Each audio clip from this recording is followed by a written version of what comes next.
चलो साथ में स्कीम रिवाइज करते हैं, ठीक है। सबसे पहली स्कीम है प्रधानमंत्री धन धान्य कृषि योजना, PMDDKY।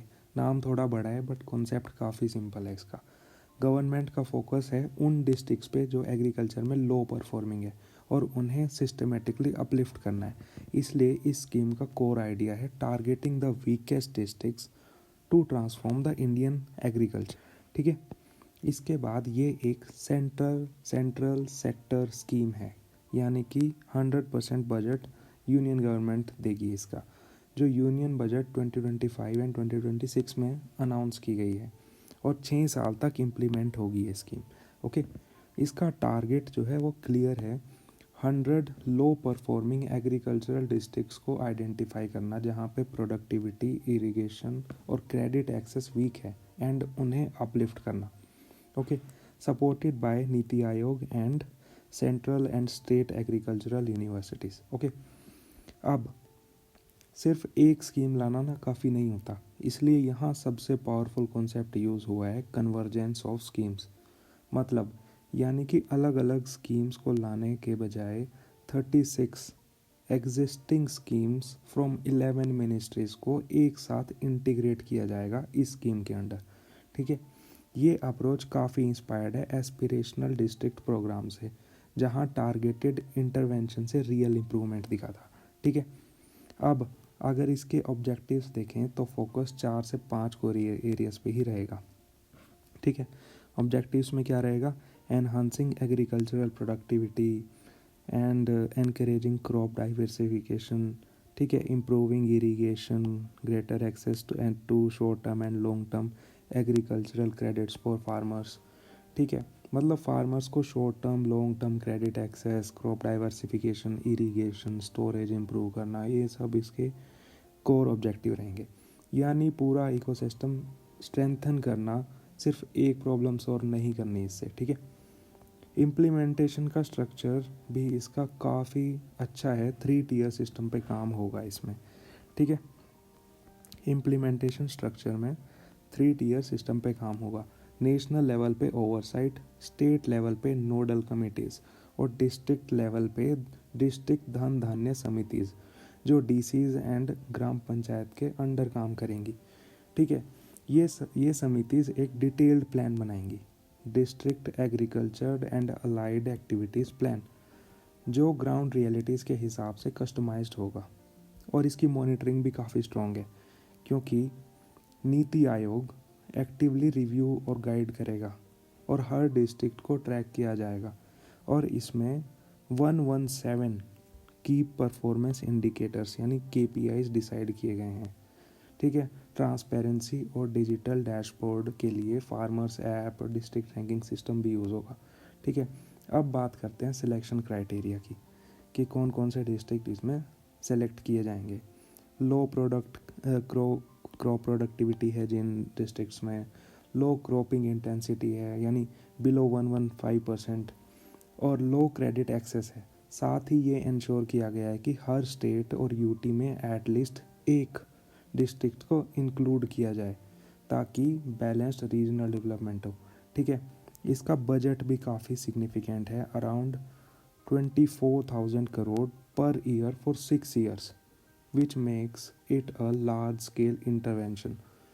और अगर एक्सपेक्टेड आउटकम्स देखें इसके, एक्सपेक्टेड आउटकम्स में क्या देख सकते हैं हम, क्या रहेगा कि हाइयर प्रोडक्टिविटी रहेगी, डाइवर्सिफाइड एंड सस्टेनेबल फार्मिंग रहेगी, बेटर इरिगेशन एंड स्टोरेज रहेगा, स्ट्रॉन्गर क्रेडिट फ्लो रहेगा और अल्टीमेटली फार्मर्स की इनकम और रूरल ग्रोथ इम्प्रूव होगी इससे, ठीक है। ये सारे इसके एक्सपेक्टेड आउटकम्स रहेंगे, ठीक है। तो ओवरऑल अगर एक लाइन में समझे, ये स्कीम सिर्फ एग्रीकल्चर इम्प्रूव करने के लिए नहीं है, बल्कि टारगेटेड डिस्ट्रिक्ट को अपलिफ्ट करके पूरे इंडियन एग्रीकल्चर सिस्टम को स्ट्रॉन्ग बनाने का एक बढ़िया अटैम्प्ट है, बहुत ही अच्छा अटैम्प्ट है, ठीक है। हमने इस पूरी स्कीम को समझ लिया है, अब हम नेक्स्ट स्कीम की तरफ बढ़ेंगे, ओके। मिशन फॉर आत्मनिर्भरता इन पल्सेस, मिनिस्ट्री ऑफ एग्रीकल्चर की स्कीम है। इसको सिंपल तरीके से समझते हैं, इंडिया अभी तक दाल के केस में काफ़ी हद तक इम्पोर्ट्स पर डिपेंडेंट रहा है और इसी डिपेंडेंसी को रिड्यूस करके कंट्री को सेल्फ सफिशिएंट बनाना है इस मिशन का कोर एम। ठीक है, इसलिए गवर्नमेंट ने एक सेंट्रली स्पॉन्सर्ड स्कीम, यानी इसमें स्टेट्स का भी योगदान रहेगा, लॉन्च की है, जो 2025-26 से लेके 30-31 तक चलेगी। ठीक है, अब फोकस रैंडमली पल्सिस पे नहीं रहा है, स्पेशली तूर, उड़द एंड मसूर की दाल पे शिफ्ट हो गया है। ठीक है, क्योंकि ये ही मेजर कंजम्पशन और इम्पोर्ट गैप क्रिएट करते हैं।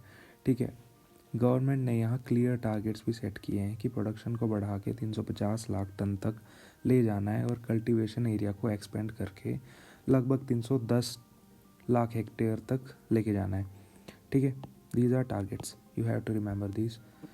अब इसमें सबसे important stakeholders obviously farmers हैं। अराउंड 2 करोड़ फार्मर्स को डायरेक्ट बेनिफिट मिलेगा।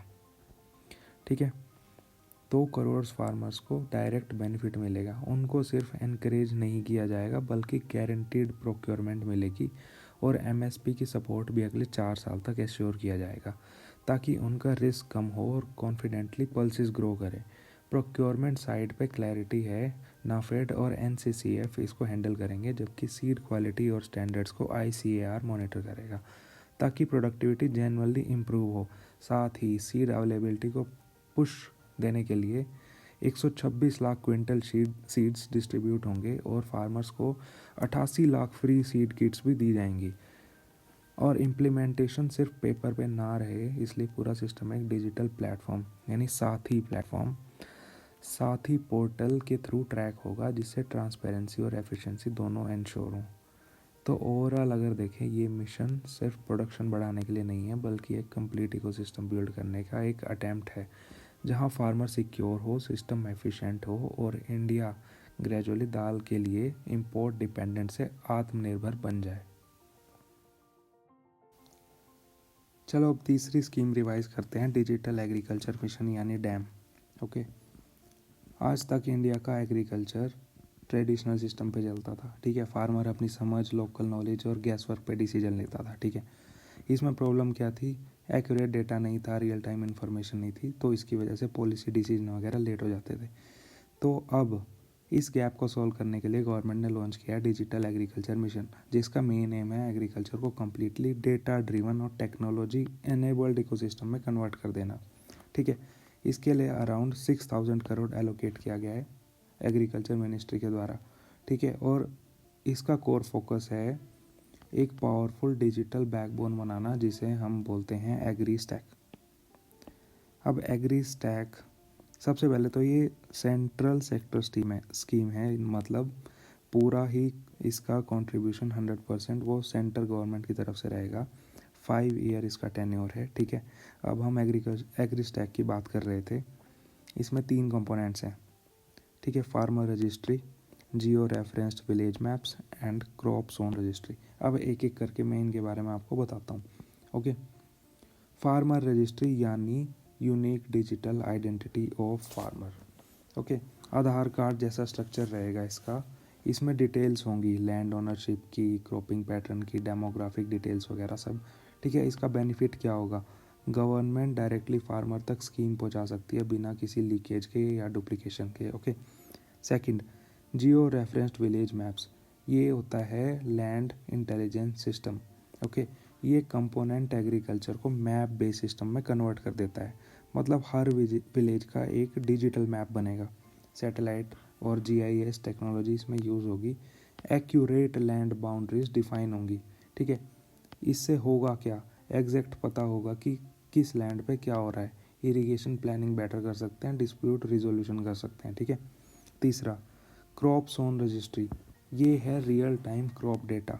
ये सबसे डायनेमिक कंपोनेंट है इसका। Okay, real time data collect होता है इसमें कि किस सीज़न में कौन सी क्रॉप कहाँ उग रही है। ठीक है, मोबाइल बेस्ड क्रॉप सर्वे कर सकते हैं इससे। इसका इम्पैक्ट क्या होगा?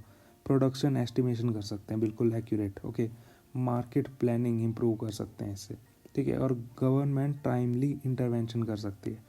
तो सिंपल लैंग्वेज में farmer plus land plus crop, complete agriculture data system. Okay, अब एग्री स्टैक पे कई सारे सिस्टम्स और बिल्ट हुए हैं। ठीक है, जैसे KDSS कृषि डिजिटल डिसीजन सपोर्ट सिस्टम। ठीक है, ये एक AI plus data integration platform है।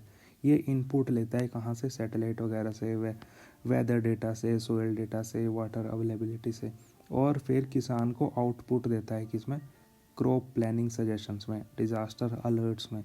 ठीक है, यानी फार्मर और गवर्नमेंट दोनों के लिए डिसीजन मेकिंग साइंटिफिक हो जाता है। कई सारे सिस्टम्स और बेस्ड हैं इस पे। ठीक है, जैसे DDCES, MNCFC, स्लशी मैपिंग्स। ठीक है, इनका इम्पैक्ट क्या रहेगा, better crop planning, accurate forecasting, improved insurance, smart agriculture. ठीक है, अब इनकी भी अलग अलग फुल फॉर्म्स वगैरह हैं, वो मुझे अभी याद नहीं है। ओके, तो डैम आइसोलेटेड स्कीम नहीं है, ये एक इंटीग्रेटेड डिजिटल पुश का पार्ट है। ओके, तो इसका ओवरऑल इम्पैक्ट क्या होगा, अगर पूरा सिस्टम प्रॉपरली इम्प्लीमेंट हो गया तो एग्रीकल्चर में क्या चेंज आएगा, गैस वर्क को ये बना देगा data driven decisions, manual service को ये बना देगा रियल टाइम मॉनिटरिंग, और डिलेड पॉलिसीज़ को ये बना देगा इंस्टेंट रिस्पॉन्स। ठीक है, इसके रिजल्ट या इम्पैक्ट हम देख ही चुके हैं ऑलरेडी। ठीक है, तो एक लाइन में समझो, डिजिटल एग्रीकल्चर मिशन सिर्फ एक स्कीम नहीं है, ये एक कंप्लीट ट्रांसफॉर्मेशन फ्रेमवर्क है जो इंडियन एग्रीकल्चर को ट्रेडिशनल सिस्टम से इंटेलिजेंट डेटा ड्रिवन इकोसिस्टम में कन्वर्ट कर देता है। ओके, तो ये भी पूरा हुआ डिजिटल एग्रीकल्चर मिशन। तो बाकी स्कीम्स बाद में रिवाइज कर लेंगे नेक्स्ट वीडियोस में, ये ज़्यादा बड़ी वीडियो होगी इस time. Thank you so much, have a good day.